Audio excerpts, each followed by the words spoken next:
Hello, welcome. Today we'll be making these delicious beef kebabs that I can't wait for you guys to try. If you're stopping by for the first time, please consider subscribing and let's get started. One ingredient that I've not used is breadcrumbs, but if you want your kebabs to be very compact, please include that.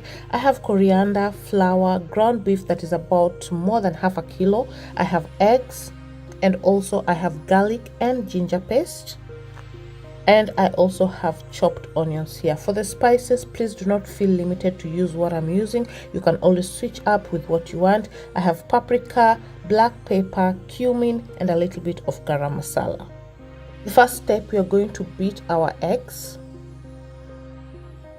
Next step, take your pan, pot, or sufuria, add a little bit of oil and fry the onions until they are translucent. Next, go ahead to add in your garlic and ginger and fry them as well.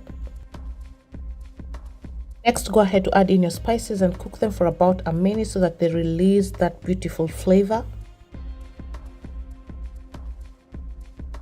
Once that is done, set it aside. Now we'll work on our ground beef. Go ahead to add some salt to season it. Then we are going to add in the fried onion that we had set aside, followed by your coriander, and if you're using breadcrumbs, also add them at this stage. Next, go ahead to use a wooden spoon to mix everything up if the onions are still hot, and then proceed to mix everything with your hands. It's much easier and better. Once everything is well mixed up, it's time for us to mold the ground beef into cylindrical shape, or the kebab shape that we know of. A quick tip that I would like to give you: might see my hands are wet. I have a bowl of water next to me. I wet my hands as I mold the beef. This gives it a smooth finish, and it also helps the beef not to stick in your hands, and this is a tip that you can use as well when you're doing meatballs.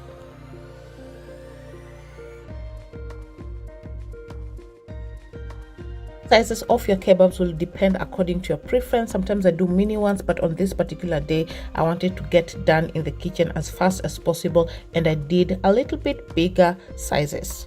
Next, it's time to do the first step, and that is to coat it with your flour.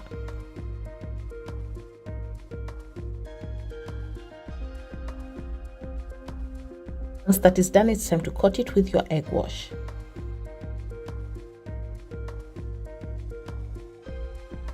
The next step is where we deep fry the kebabs, but also that is where the work is. You do not deep fry once, but you can do 2 to 3 times or even 4 times according to how fluffy you want your kebabs.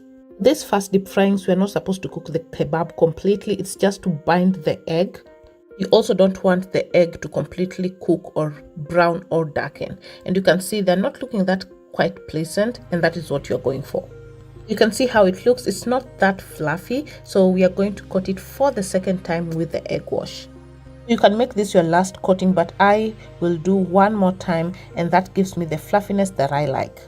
After this, I will coat it one last time, and then the last deep frying I'll let it cook completely. So you can do 3 or 4 coats, but 3 works well for me. This will also be my last deep frying, and you can see the results. There you have the kebabs. They came out fluffy just like I like them, and the aroma was so beautiful. I can't wait for you guys to try this recipe, and I want you guys to show you the inside as well. You can see how easy it is to slice, and it is not so compact, and that's how I like it as well.